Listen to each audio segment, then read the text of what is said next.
Hey everybody, this is World War Guy here today, and it is the monthly update video, this time for the month of July, as you can tell. So this month, as with every other month, I got some really cool things, 2 helmets, so that's really cool if you ask me. With that being said, let's hop right into it and let's see what I got.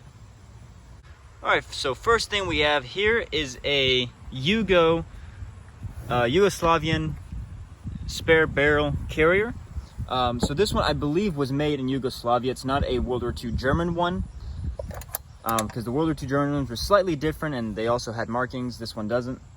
But this this carrier would hold a spare barrel for the Yugo M53, which is basically the MG42, just with some slight differences that the Yugos made.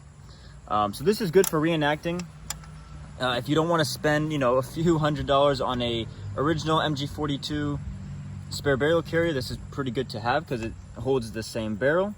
It's the same size and just about the exact same as a wartime one. Of course, I do have to repaint it. I still need to do a little research on what paint I'm going to use for it, depending on time period and so on. But yeah, it has original strap. These are the same straps that the Germans would have, as you can see with the clamping system there.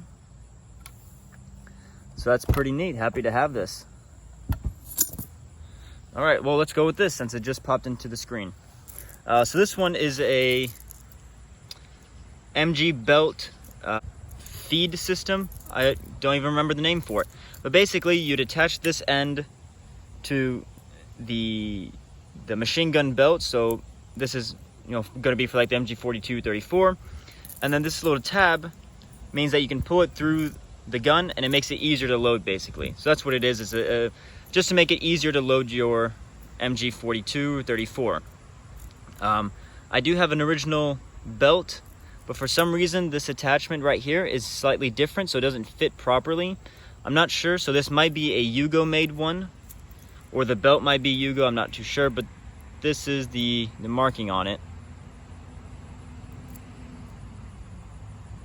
Either a 06 or a 9, no, I think it's 06. Yeah, still pretty neat. All right, and then before we go into the helmets, here we have a East German assault pack. So long ago I already got one, but I decided to get this one because this one actually comes with the shelter half rolls on the top. As you can see here, they're kind of a rubbery material, and I have all 3 of them. They do come with the straps, which is nothing new there. But also this one, unlike my other one, on the inside, it has the rubberized interior so that it helps keep your items inside dry. So basically, you pull this out. You put your goodies in there, your spare shirts, clothes, rations, personal items, whatever you would need to carry. Put it in there, then you roll this bad boy over it. And then you close it like normal, and then it helps keep everything in there very dry. The pack itself, the material is already a very thick material, so it's hard for it to get anything through. Then you have kind of a rubberized item or material here, and then you also have this rubberish item or material inside. So really, it's going to be hard to get anything in here wet. So that's why I got it. Plus, East German stuff is kind of getting a little harder to find since more people are starting to collect it rather than, surplus it. So, in my opinion, East German items are something you should get before it's too late. Alright, so now for our first helmet in the video. This one is a Slovakian Kevlar helmet. A lot of people get this mixed up. I think they believe it's either Croatian or Czech, one of those two, but it's Slovakian, and you can tell with their emblem here. This is Slovakian. You see it on their flag, and so that's how you know it's Slovakian. This is really cool. So this, it's very unique. It's not, a Pasget helmet or the German Kevlar helmet, which I forgot the name. It's a unique design. Obviously, of course, they did kind of base it off, kind of like the Pasget and the German style, but they put their own twist to it. It seems a bit more round, but this is a really cool helmet. The chin strap is a 3-point chin strap. So you have, you know, on the sides and on the back. It's all right. I don't really care for 3-point chin straps as any more than, you know, 2-point chin strap. Inside you have a, you know, American style liner. There's that's all black. And then this one is, I believe it's name. I'm sure there's name or nickname. So you have one right there and another one on this side. That's really cool. Anyone from Slovakia, if you guys want to let me know if that is a name or a town or something, let me know. That'd be really cool. But besides that, yeah, it's a pretty cool helmet. You got some chips on the back here, which I think it's fine. I don't think it's a big problem. But yeah, really cool helmet. Glad to have it in my collection. All right, then the last item for the video, which is the second helmet, is something I'm very, very happy to have. I've always wanted one, and hopefully you'll understand why.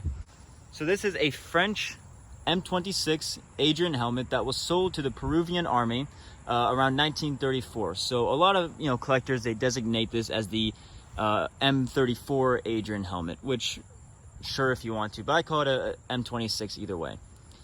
So Peru, as well as a lot of other countries, they, you know, purchase a lot of helmets from different nations, and Peru decided to buy theirs from France, as well as, you know, Spain, Belgium had their own contract, and so on. So the French sent their helmets. They sent them, you know, with the factory paint, no badge, and actually no liner or even chin strap, I believe. So when the Peruvians received them, they, you know, put their own badge, which here you can see it's a sun. I believe it's for the Incas, for the Inca, you know, the Inca gods, and so on. So that's their symbol on there. They would paint them their own color. This one, it looks like it's been painted 2 or 3 times. As you can see, there's some chips here and there that go pretty deep. But they most likely painted their own color for the, you know, their own environment. And then they would normally have their own liners. This one, I believe, is a early post-World War II, you know, surplus liner. I do believe they used leather liners, but I'm not too certain about that. But then you also have a very basic friction buckle leather chin strap.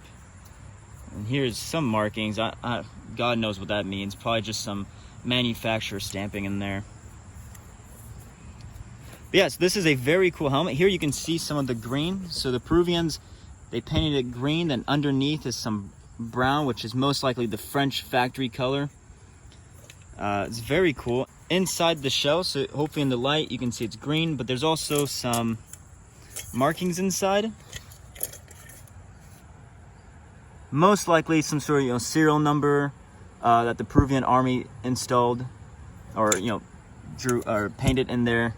I'm not too sure, but it makes it unique, which is really cool. So these are quite hard to find. You know, they're not as common as your French Adrian helmets, your Belgian Adrian helmets. These are pretty hard to find.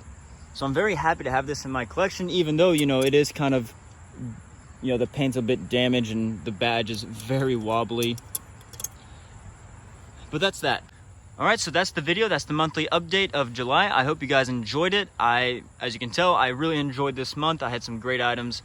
If you liked the video, don't fall.